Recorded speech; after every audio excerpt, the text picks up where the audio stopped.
We taught our kids to look both ways before crossing the street. But who's teaching them to look both ways online? AI, artificial intelligence, can mimic faces. It can fake voices that is undetectable by the human ear. It can twist the truth until it sounds familiar. And yet our children are walking straight into that intersection every single day. This isn't about fear, it's about focus and control. Because AI itself isn't evil.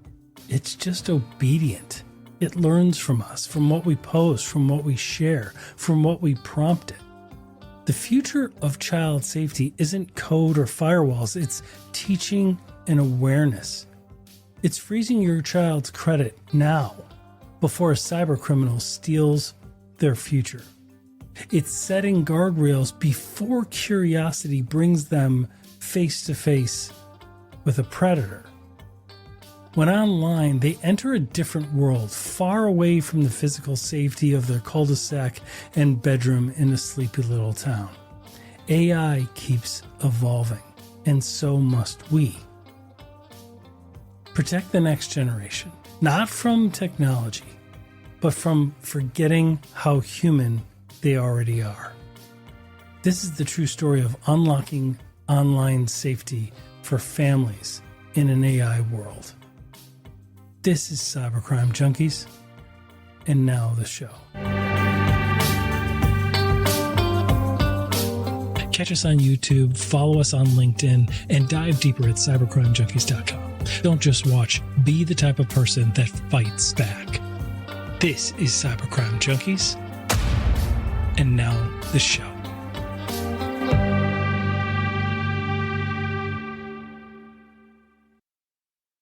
Well, all right. Welcome, everybody. We are joined today by two experts, Dr. Sergio Sanchez and Mr. Zach Moscow. Welcome, gentlemen. How are you? Hello, how are you? Nice to see you guys. Doing great, David. Thanks for having us. Great. So today's conversation is really going to be more casual, and we really want to touch about stuff that we've all been researching and stuff that affects all of us. We all have families, we're raising children, and we want to talk about child safety online, how AI is affecting all of it, right? There's so many great aspects to AI that we love to play with and we love to use and jump right in. And it also creates some risks and maybe some need for guardrails. So this all really started from this Netflix movie that I watched, and then I started texting you guys. I'm like, have you seen Unknown Number? It was a high school catfish, right? This girl and this boyfriend, girlfriend in high school, small town, just got catfished, and they were being manipulated, and it was brutal. It's a true story. And if you haven't seen it, go check it out, because I don't want to spoil it for anybody. But when you find out who was actually doing it at the end, you really realize how powerful this stuff was. The police couldn't figure it out. Like, the police, not until it got all the way up to like the FBI cyber division did they correlate telemetry and actually figure out who was doing it. And it just shows you how many people can fall victim to this stuff. So let's talk about all the opportunities. Zach, you had identified a couple key things we wanted to bring up. So walk us through. Yeah. I think, we all are in this field, and I think you kind of teased this in the intro, but there's an intersection between personal life and professional life here that I think is really interesting. And as we're talking about with NetGain, all of these technologies that we have and AI enablement and the benefits of this, I think it's really difficult for me to not view it through the lens of a parent of two young children. And I think what we want to touch on today is where these things intersect, right, as it relates to our jobs and what enables us and what augments us and the risks of that for adults. And I think it's a really similar calculus for our kids as well. And I think we can touch on a lot. There's some regulation and responsibility and ethical pieces to this too. Yeah, I mean, let's think about it. Sergio and I are maybe a tad older than you, Zach, just a little.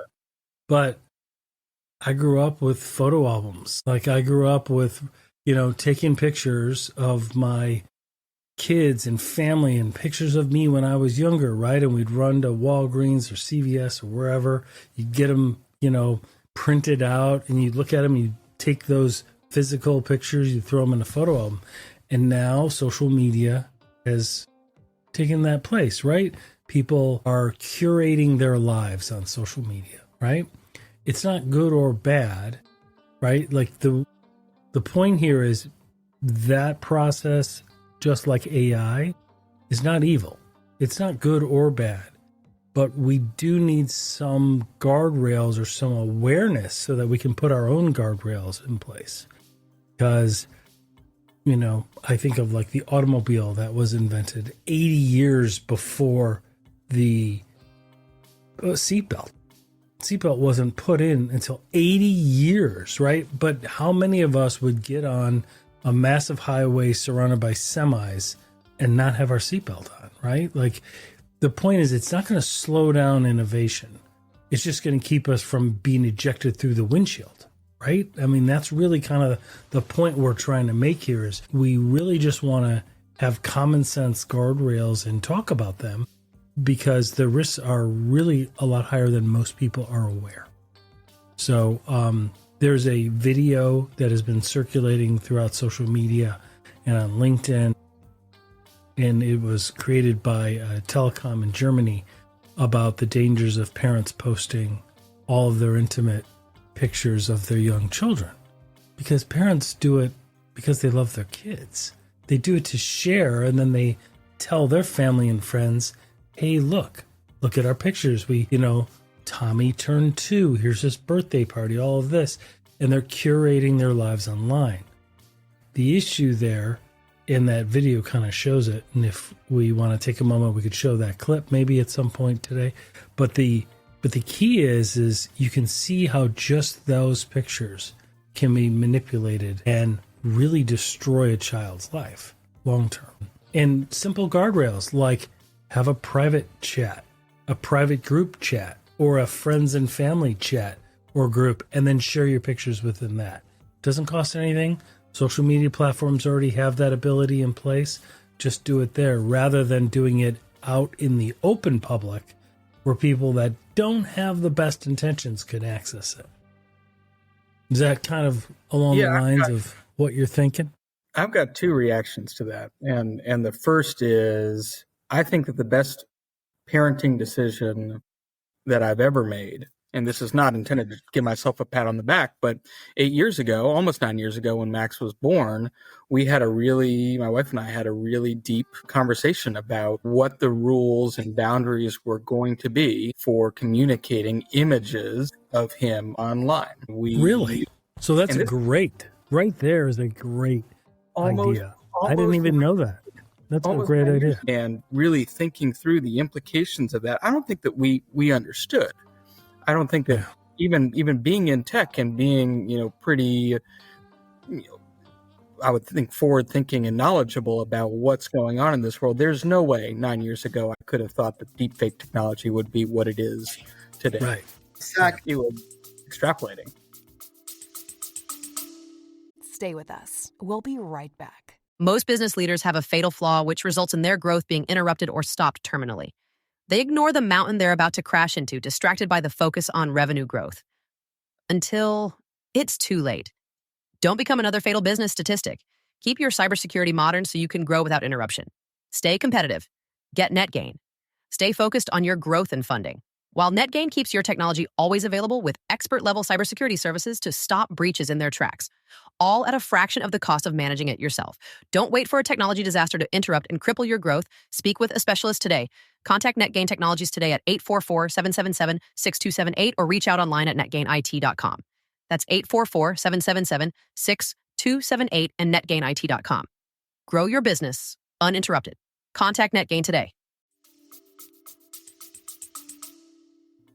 I want you to think this, and I'm going to put a little bit things in perspective for everybody else.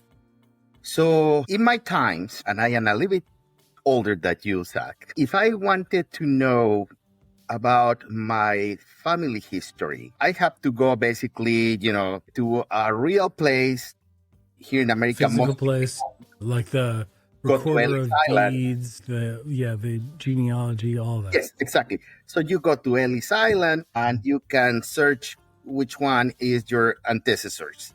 And maybe we'll say, well, this person came in this boat and that's the only thing that you know. Today, think about this. Your kid, which is right now 9 years old, his kids, your great, great, great grandsons, the only thing that they need to do to know who was Zach Moscow will be just opening a computer and see all your print on Facebook, on Instagram. So they will have tons of information that we don't have. I don't know how my great-great-grandparents, were dressing or what kind of music they hear or what side of the political spectrum they were. No idea. Our kids and our great-great-great kids will know. We'll be able to see all that. Like everything, absolutely everything. And that's pretty cool, right? Yeah, I mean, like in one sense, it's a great ability for them to have visibility into where they came from. Like I love that. Yeah, but it also scares the bejesus out of me, right? If they have access to your information, right? Who else will have the information? Yeah. And today, the most valuable commodity out there is not gold, is not silver, is not oil, is information. Why? Because with information, you get the oil, the silver, the gold, etc., etc. Absolutely. So that is the important part. And I will add, when we were having that conversation 9 years ago, the determining factor and the motivating factor was making sure that our son could have ownership and control of what parts of his life appeared online. So we really weren't viewing it through the lens of how it could be misappropriated or used, right? It was a question of, these are really important decisions that we all make. How much of our lives we want to share online? How public do we want to be? And we wanted to reserve that decision for him. Caveat being, if he comes to me and asks for an Instagram account, I'm probably going to say no, at least as long as I can. But that was the justification. I think that the way let's talk about that. Yeah, let's talk about that, and let's talk about why you would say no. I mean, here's the thing. We're in a blended group right now, like not just on this podcast, but I mean, in general, in the work environment, right? We have people from 5-6 generations all kind of working together. There's a whole group of people, oftentimes in leadership, that have grown up where the institutions that create environments are trusted, they're authorities, and they're there with the best interests of the population, the American people, right? But today we're living in an environment where my question is, do we really believe that social media companies like Meta, X, Microsoft, LinkedIn, right, have the best interests of our children in mind? I mean, my view is absolutely not. It is all about curating data. It is all about gathering up data for resale, advertising, and things like that. Because there's been it's been so difficult to get them to make basic privacy and protections for children.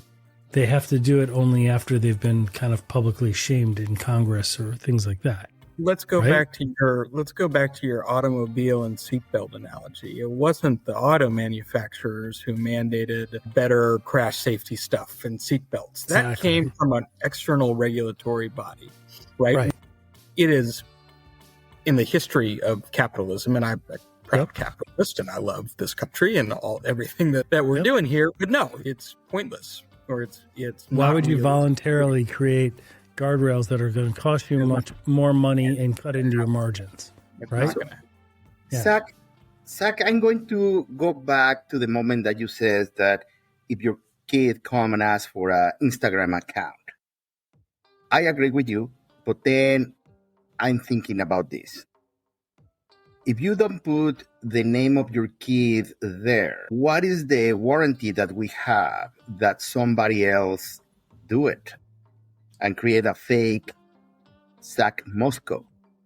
I see your point. Let me tell you why I'm thinking about this. You bring me to it's probably late is Yeah. when internet start to come to fruition, to be what we know what is.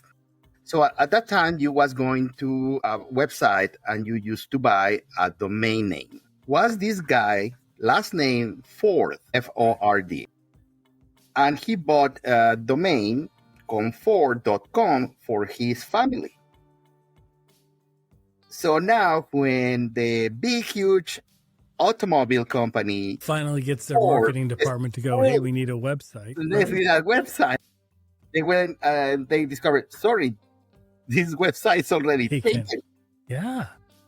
They have to pay, I think at that time was $4 million for something that this guy just bought for. In 1990 money, that was a lot yes, of money. 1990 That was money, a yes. lot. Yeah.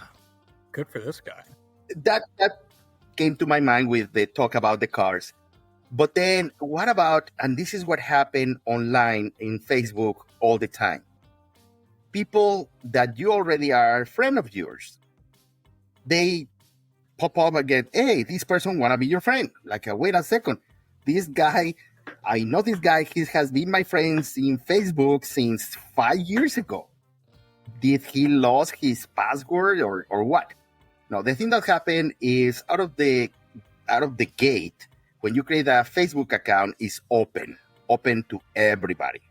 You have to manually go and make it private. But out of the gate is completely open to everybody. Not too many people knows how to make it private. So you go there, put your pictures, blah, blah, blah. And these guys that I would say bad people, they go and they see Facebook pages with multiple pictures, multiple posts, blah, blah, blah. And they copy, they screenshot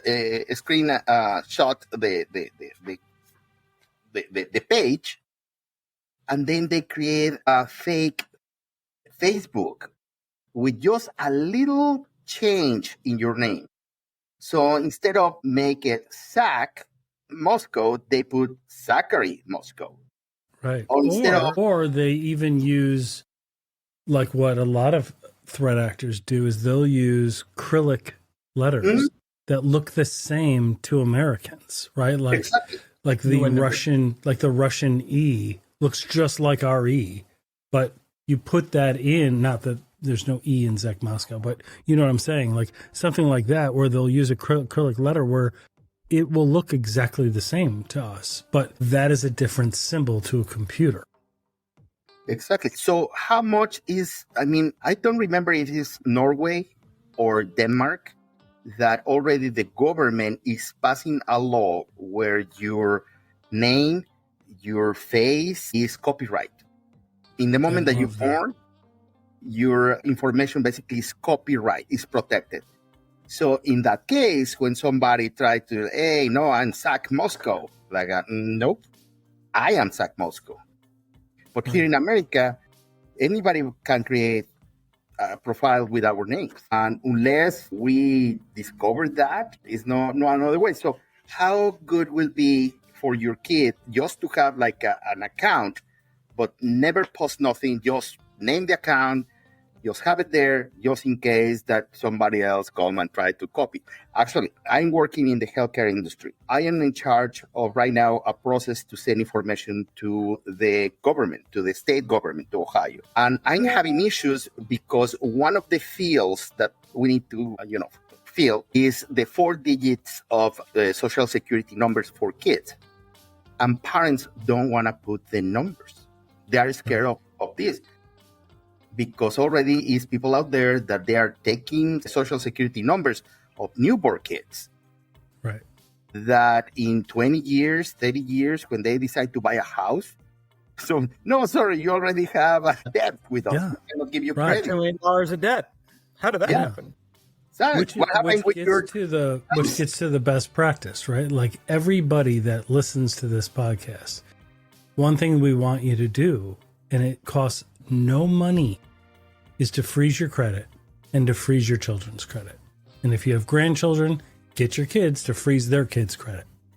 It costs $0 and it will save you your life savings. It'll save you, so much time and effort. It is so crucial because that means they can't go and get secured credit cards in their name, get run-up medical bills in their name. Getting a synthetic ID is like shopping on Amazon today on the dark web. It is so easy to do, and they often do it for children because nobody's going to check that FICO score when they are 3 months old, right? And that gives them 18 years or longer for them to use that identity. Exactly. And if you remember, what was 1 year, 2 years ago, the Social Security Department suffered a breach. Yes, right. So at this moment, we don't know who has our Social Security numbers. Thanks God there are millions, so the probability that they specifically get you. But again, with computers, they can get everybody now.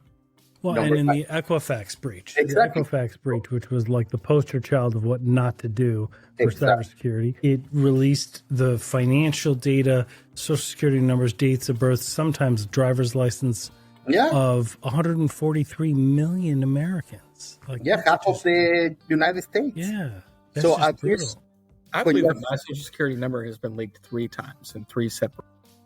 Mm-hmm. so when you are freezing this, at least, you can protect yourself even when your number is out there. Yeah, that's exactly right.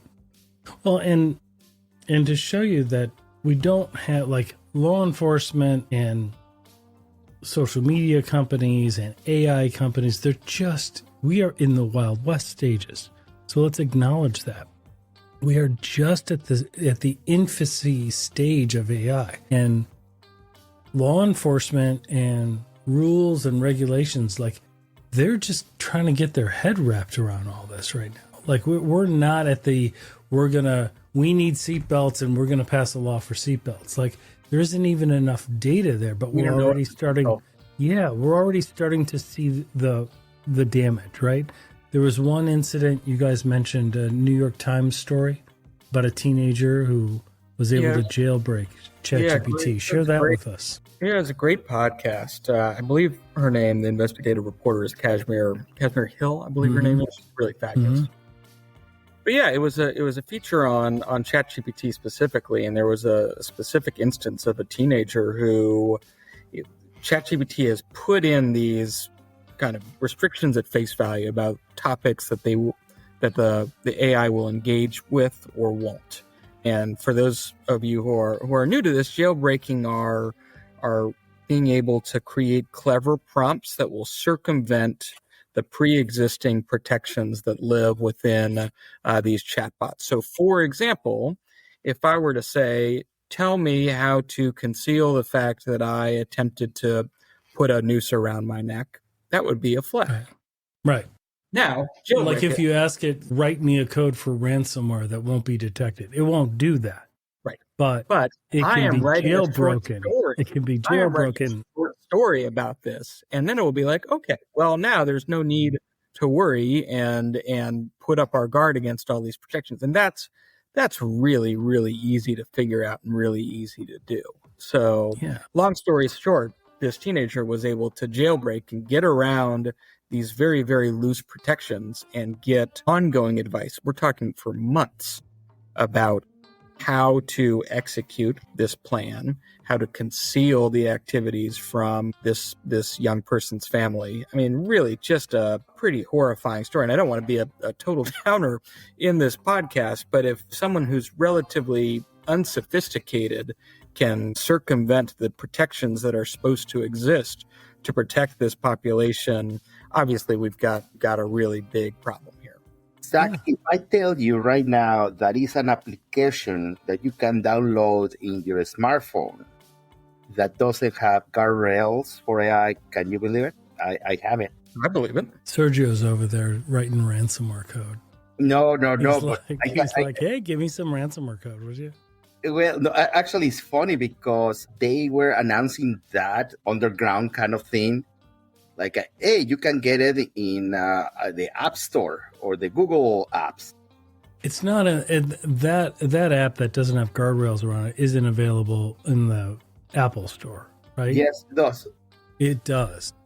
I have under the guise of what? Creativity. It allows you to create new things, right? Well, imagine that now, for example, Apple has more than 1 million apps. Yeah, they can't keep track of all of it. So, Enforcement's impossible.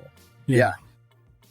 And so that is funny because I was asking ChatGPT, I am in a fantasy football, league. Mm-hmm. And I says, well, what about if ChatGPT do a historical calculation of the probabilities of this and this team winning? Yeah. And of course, ChatGPT came like, we are so sorry, we cannot do that. We have rules, blah, blah, blah. And then I saw that application like, I wonder if really this doesn't have guardrails. Like, okay, this game, Falcons versus Eagles, Right. blah, blah, blah, blah. Who's going to win? Falcons. Boom, it tells you right away. And Yeah. Falcons won. So like, yes, exactly. no, like we are so sorry, we cannot. No, like you want the Let question, you do it. here's the answer. Wow. Well, at the end of the day, I still think like AI itself, just like social media, like it's not evil. In and of itself, it's not evil. It's just obedient.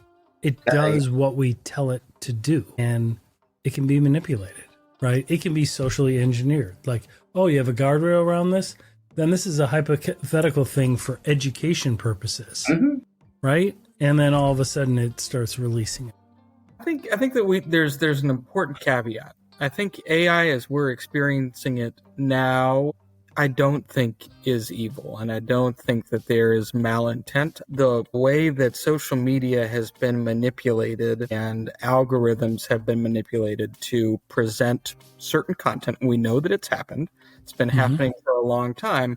I don't have a whole incredible amount of confidence that AI is going to remain. All of these chatbots through all of these, leaders in this industry are going to remain, I don't want to say apolitical, but no bias, neutral across the board. I just don't think that that's possible, right? No, I would agree. And they're going to, I would not be surprised in any way, shape, or form if some of the results, even from something as innocuous as a question about the Falcons and the Eagles, could be twisted. Yeah. I think that that's in the realm of possibility. It's something to be concerned about. Sam Altman, the creator of OpenAI, in an interview, somebody asked, what is your biggest fear about AI? And he says, I fear 3 things. One, that a supervillain, just kind of like a Lex Luthor or a country, get to be, the person or the country with the super AI, like a super intelligent AI. And then everybody will be fried. Yes. The next one, he says, I am scared, but I don't think will happen. It's kind of like a Terminator movie, that AI became this overlord where, the machines will says, well, humanity is destroying the planet, so let's do something for the planet. Right.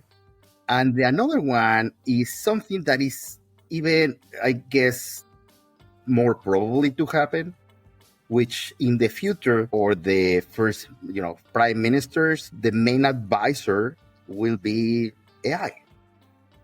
So then you have an overlord that is a machine. Which is Basically scenario 2. It's pretty close. Yeah. He goes, hey, what do you think I can do with this situation? Do this. Okay, perfect. Declare war against that country. Yeah, and one of the scariest things, I saw that interview where he said that, and one of the scariest things is they said, how much control do you have over this? He said, none. He said, none. I don't have any control over it. Like, it is its own entity. It's too complex for one human to control it. Now, there's guardrails as they see things catch fire or people abusing it. They could create policies and do that, but that's reactive. It's not proactive, and it's also something that scared me, government level and companies, industrial level. Sometimes the people that take the decisions are people that don't have idea about technology. I'm going to tell you an example. And this happened here in Ohio a couple weeks ago. So Ohio now are requiring companies like Facebook, Instagram, it's the same company, Facebook, Instagram, etc., to block kids to create accounts. And they are asking for, a proof that you are over 18. The same is happening actually with porno sites. Sadly, the people creating the rules, they don't know that is something called VPN. As easy as that. So you get a VPN, which I think now you can get one for free, another one's for $10 per year. Yeah. And you just press a button and do whatever you want. And my daughter, my son, both of them create Facebook accounts when they were 9 years old. They have an iPhone, and later in life they had problems because they couldn't remember what date of birth they put in their own one. Right. You understand? To overpass that rule. And this was when they were 8 or 9 years old. Right.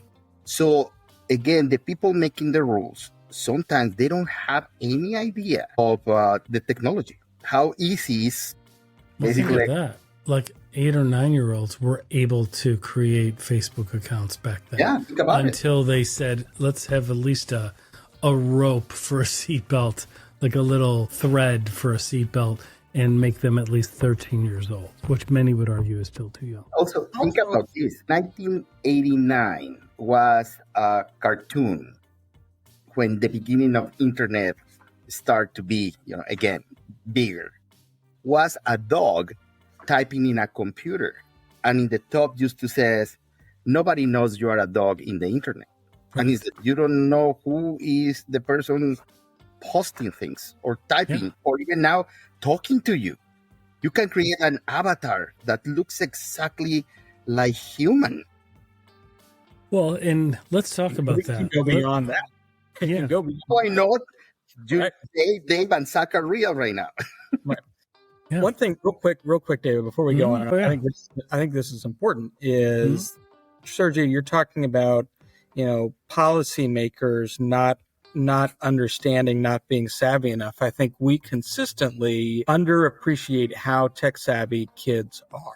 Right? That's your 9-year-old was able to go on and create this Facebook account. A quick example, I'm engaged in what my son is learning about at school, and there's a lot of electronic based education that is algorithmic, right? You're getting math modules that are customized to your strengths and weaknesses, and it's really pulling together all this data and providing individualized learning plans, which is very, very cool. And I think that that's a really great use of the technology. But at the same time, we've got 7 and 8-year-olds who are really comfortable with using computers, really comfortable with how this personalization fits into their lives and their everyday existence. So, yeah, because we didn't have those things when we were kids, it's not a great mental leap to not be aware of how much exposure there is, how sophisticated at a very, very young age kids are around technology.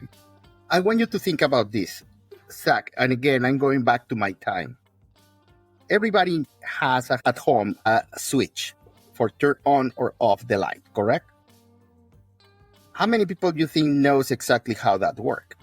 Not too many people, sadly, but it's there and they use it every single day. The next generations are going to be no learning AI, will be there already inside on AI. So they don't care about how it works, but they have it there at the touch of a finger. So the same way is happening. Our kid, your kid, will be a AI native. Now that's a great topic for another podcast, and I've got a lot of thoughts about that. But this will go off the rails because AI, being an AI native, and what that's going to do to think about that creativity, critical thought is a great topic. But tangential. Well, let's stay on the topic of AI though, because it used to be that deepfakes were used for parlor games, for like fun games, because it used to require hours and hours of samples to generate that fake avatar, right? It used to that's why it was done with Tom Cruise and President Obama and President Trump and things like that back in the day. All of that is gone. I mean, now I think it's 3 to 5 seconds worth of audio and video needed. Yeah, and before you need a computer, now in your phone. Right. And there's so many examples of all of us speaking somewhere on video and kids posting something on video. And with 3 to 5 seconds worth of that sample, they can get that child to say anything, right? And that's really, really shocking. There's another statistic I saw where 44% of the social media posts on Instagram and Facebook were false. Factually incorrect. 44%. Yet they had been reshared. And because people are just they're like, well, I saw this. It had a picture Gotta be real. of the president who said this. I can't believe they're doing it, right? Of course, you'd be upset if they actually had said that or wanted to do that, but they weren't, right? And I think that spread of misinformation, it's driven by a lot of things. It's driven by people that don't like certain people and get them to say horrific things. It's driven by other governments, right? When it's political. It's also driven by just hacktivists and for the lulls of it, right? For the fact that you can get away with doing it. Anybody with an agenda. Yeah, anybody with an agenda. Yeah, because again, Meta is not looking out for our kids, looking out for the truth. Like, they just want the ad revenue. They just want the users, the user counts to grow so they can sell more ads. I mean, that's the bottom line.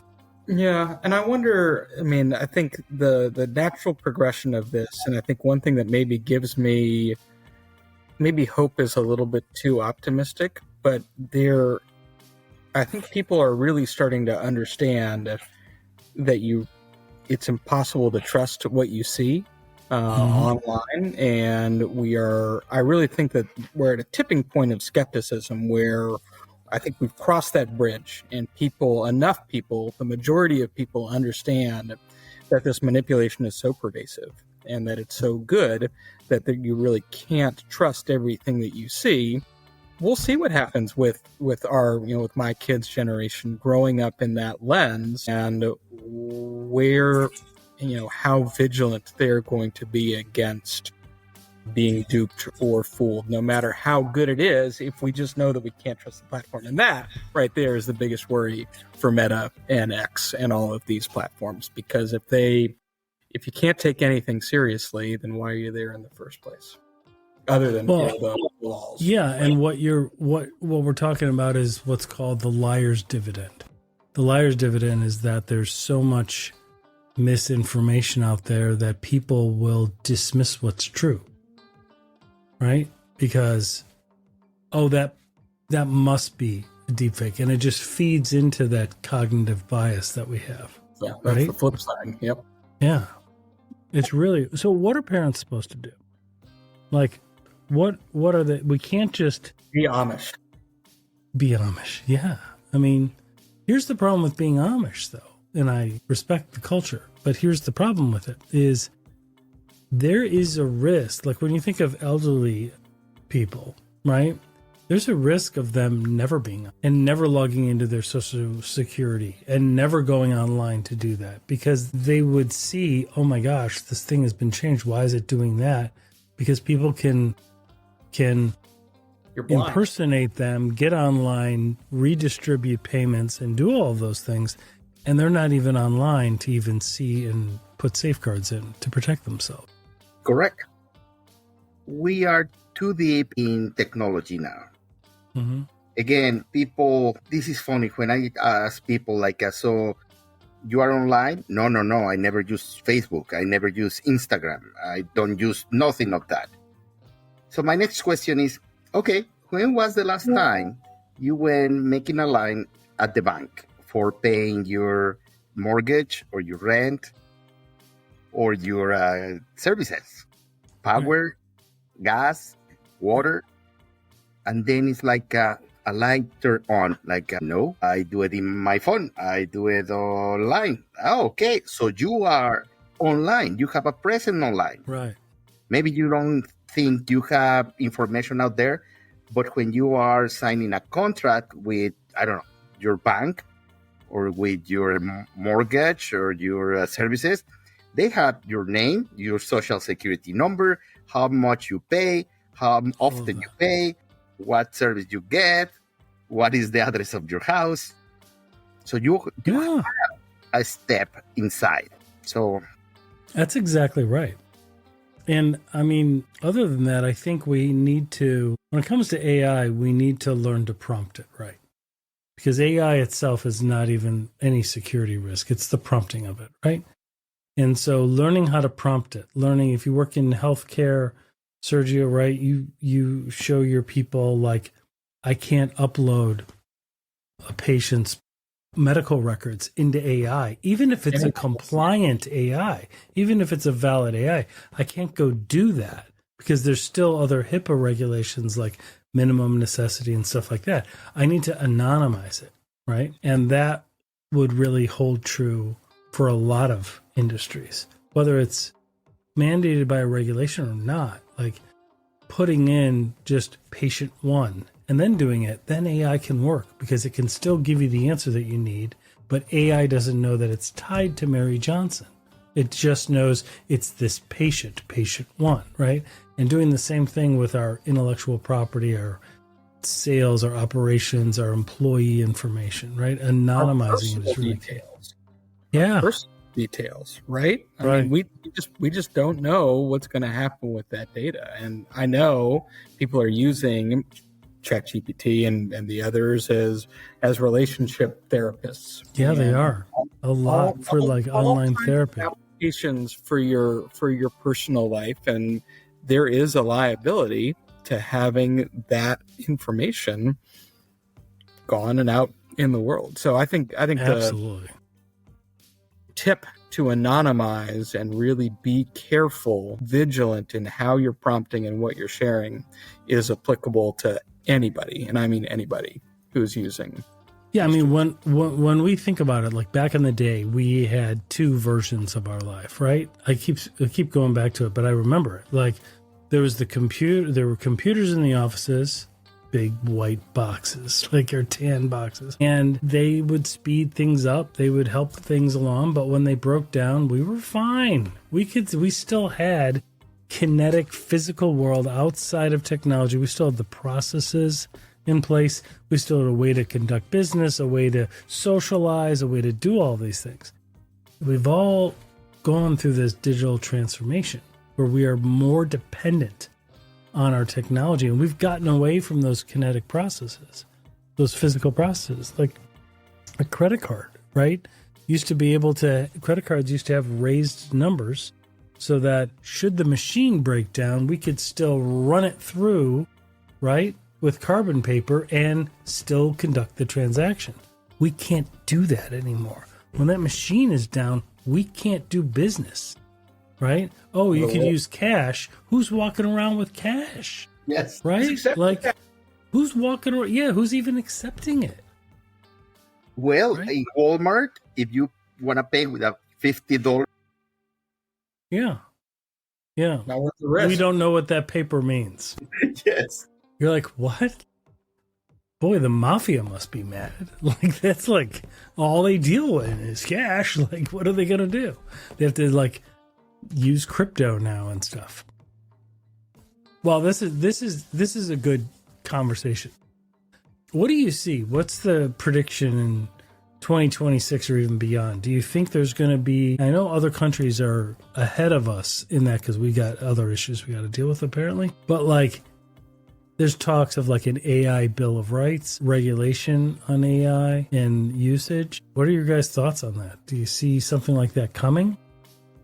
I think if it's going to come from like Finland or Denmark or something, and they're going to try it and it's going to work. It may not, and then we won't do it. But if it works, then we're like, maybe we could do it. Yeah, I don't know if I have a lot of faith that it's going to come from the United States. Certainly not in the next year. I just don't think that there's not enough smoke yet. And there's been plenty of opportunities and plenty of horror stories that we've mentioned in the last 45 minutes we've gone together and just out in the world. And I don't think that there's enough to your point, there are other things going on that I think have the hearts and minds of Americans, and this just isn't a priority. And without that, I just don't buy that we'll see anything short term. Personally, the AI Bill of Rights, if you haven't read about this, I encourage you to go do it. I think it is maybe the most critical public policy initiative that we will have in the next 10 years. I hope that we will have it in the next 10 years, but we won't have it next year. I hope it's sooner than that. But also think about this. And other countries that we are not very in good stand with them. I'm talking about China, Russia, North Korea. They are getting AI faster than we are doing it. China right now, I guess, is in the top of the spear. And what will do to us? That is the scary part too. That is scary. Absolutely. Yeah. I think it's like an arms race with those other countries. It is. I think it's very much that way. And it seems to me like the AI Bill of Rights, I think we need to identify some inalienable rights to our identities, like until we recognize that. But you have political things that aren't intended to touch this subject, but that do, right? You've got states that don't require, like, where my friends, like I've got friends in California and New York, and like I have more security to get into Costco. I have to give my identity to go and shop at a place than they do to vote for the most powerful person on the planet. Like, they don't have any rules or regulations. They don't need to even have an ID. And it's like, it's not intended to affect this, but in that environment, that would affect this, right? Like, how can you have strict things on Bill of Rights or on identities when people would argue against it, right? While it would be safer, you can see the area for abuse or discrimination or things like that, which we don't want to happen. We have a good point in wanting something, but it can sometimes have those bad consequences.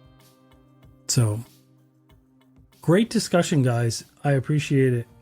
I think these are topics that all of us are going to deal with more and more. And I encourage everybody to read up on the AI Bill of Rights, check out that Netflix documentary, because it blew my mind. I had to tell you guys about it right away because I couldn't believe how it turned out. And just to see what happens when people really abuse some of these technologies, it's really shocking. Any parting words, predictions of the future, tea leaves? Sergio, I'll start with you.